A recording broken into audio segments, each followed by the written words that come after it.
Remember everybody, new year always means new camera quality.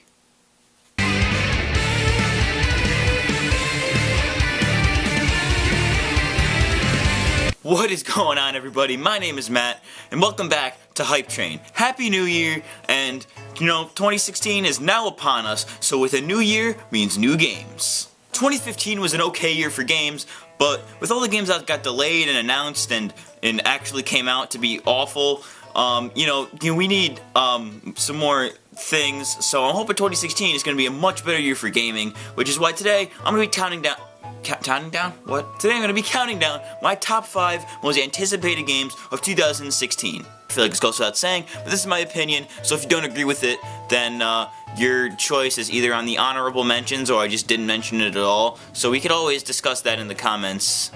Let's go. Number 5 is Star Fox Zero. Now, Star Fox Zero is a game that I really just hope doesn't bomb, because the last time we had a decent Star Fox game was Star Fox 64 3D, which I don't even count that because it was a remake. So the last time we had a decent Star Fox game was Star Fox 64, arguably. But hey, Nintendo, let's hope that's a thing, am I right? From the footage we've seen so far, we know that the Lilac system just looks absolutely beautiful in HD, and there seems to be a lot of different vehicles and transformations and whatever to use to blow stuff up. What else could you ask for in a video game? Now, correct me if I'm wrong, but I do not believe that online multiplayer has been confirmed for this game yet, so I'm really hoping that's something that they have, because I feel like a game like Star Fox with all these aerial battles and stuff, in these space battles and stuff, like online multiplayer is just essential in that situation. So if they don't have that, then it's really going to be a letdown for me. But otherwise, the game looks pretty fun campaign-wise and everything else. But it's only a number 5. But like I said before, let's just hope Nintendo hits the head of the nail on the hammer. What? Let's just hope Nintendo hits the nail with the hammer on this one. Is that even... What is the saying? The nail with the head. Nintendo... Okay. The nail with the head. Okay, apparently that's the saying.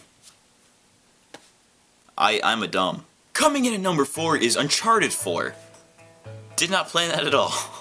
Recently, I've been playing the Nathan Drake collection on PlayStation 4, and the first 3 games, so far they're pretty dank, I just said that unironically, I hate my life. So far, those games are pretty good, so the reason I put Uncharted 4 on this list is so I could, continue on with that, because Uncharted is a trilogy so far, and now that the 4th one's out, that's a thing. I didn't have the game for long enough to play the multiplayer, because I just got it for Christmas, but I didn't get to play the multiplayer yet, so... or the multiplayer beta, I didn't get to play that because it ended recently. But I feel it looks pretty cool from what I've seen so far.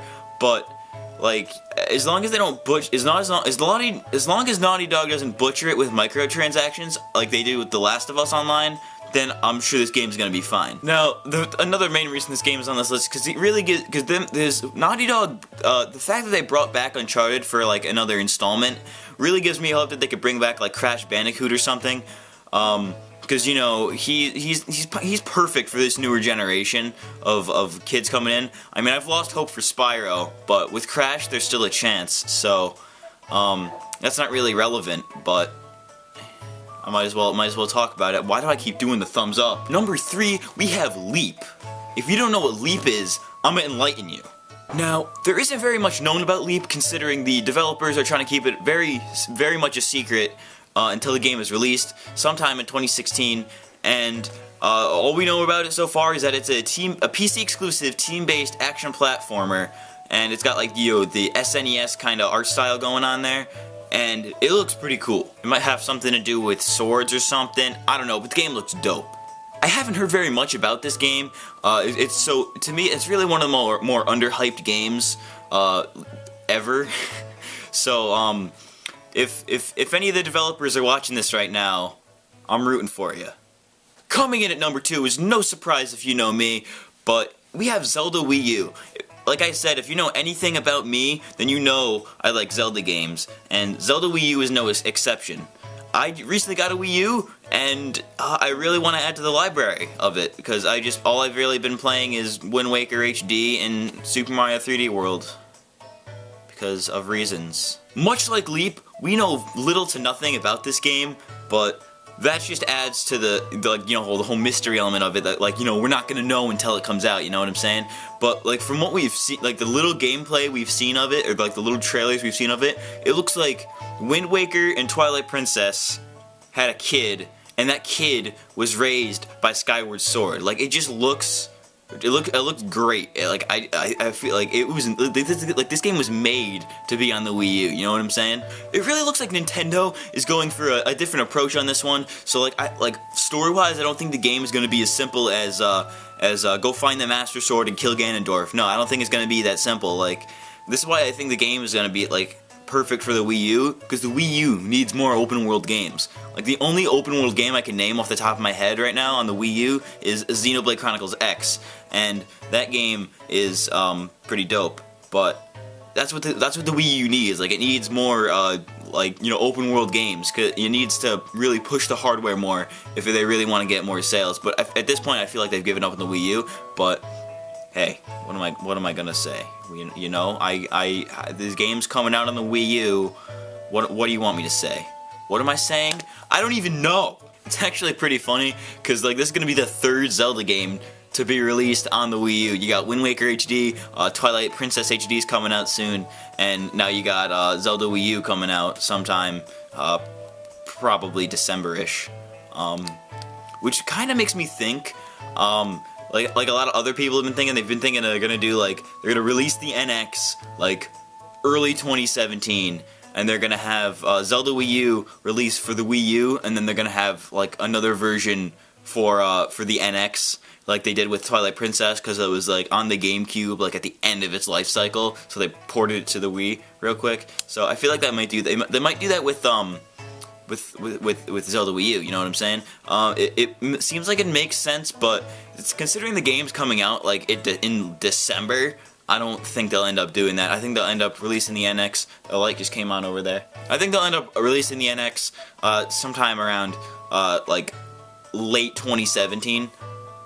Maybe mid 2017, I don't know, it depends. Or maybe Nintendo's just gonna wait it out. Maybe they'll just wait it out. Maybe they'll wait it out with the Wii U and wait out the PS4, Xbox One. They'll just wait those guys out, wait till they die, and then when Sony and Microsoft come out with their new consoles, like the PS5 or the Xbox 2 or something, then Nintendo's gonna be like, hey, guess what? Boom, we got the NX. So, you know, I don't know, it's just a random thought that just occurred to me while making this video. So, scripts for the win. And by for the win, I mean they're not for the win. For shizzle. And right about now, here are some honorable mentions that did not make the cut for this list. I mean, it's only a top 5, so I could have easily made this a top 10, but I'm lazy. So on the screen, you're probably seeing the honorable mentions go across my face. And, how about that? And my number 1 most anticipated game of 2016 is No Man's Sky. I don't even know what this game is, and I want it.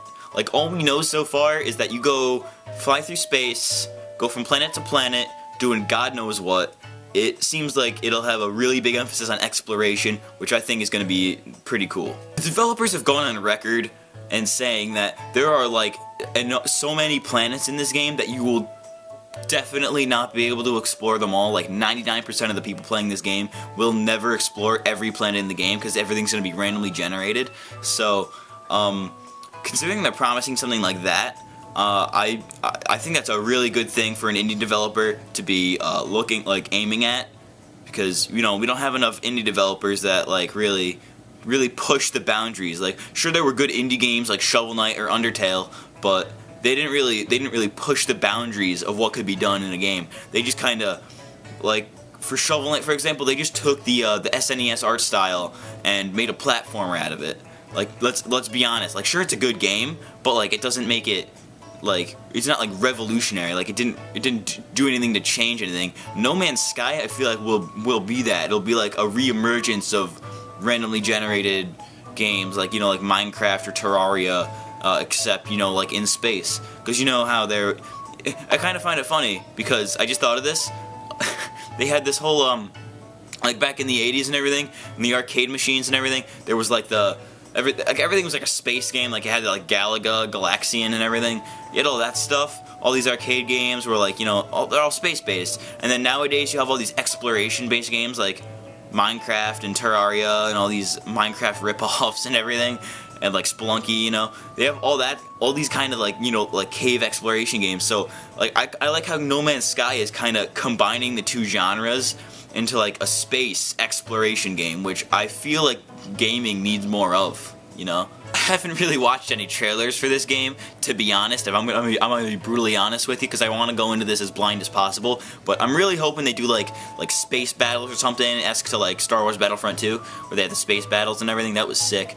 Like they could do space battles. They could have like maybe they could do like a Pokédex like system, because you know we see dinosaurs all over the place. Maybe they could do like a Pokédex like system where you have to like find every creature on every planet or something, or I don't know, something like that. I'm just spitballing here, but hey, it could happen, you know. It sounds interesting. It's like an interesting concept, because like maybe some people won't be into killing stuff, you know. They might not be into the whole space stuff. Maybe they wanna you know, do the thing.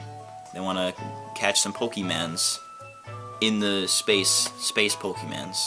Now, you know, Hello Games. They seem like a competent developer, even though I have never really seen anything they've done before. But like I said before, we need more indie devs who promise to deliver big stuff, and I'm really hoping that No Man's Sky delivers. That is all. Well, those are my top 5 most anticipated games of 2016, and regardless if you agree with my opinion or not, please let me know in the comments section what you want. What you're most excited for, what game you're most excited for in 2016. Wow, I can't talk at all. Yeah, let me know in the comments. So, I would like to, because I want to like kind of maybe have, like, I want to have like a lot of discussions about any of the games that I didn't mention in this video. Maybe that, like, the ones that, mostly the ones that I put on my honorable mentions. I kind of want to have a discussion in the comments about those games, because I am excited for a lot of those games, but, you know, not as much as others. So, you know, I want to have a discussion in the comments section. So, yeah, let's get that going. My name is Matt, aka Chunky Monkey Games, and remember, the hype train can't stop, because there are no brakes. See you next time.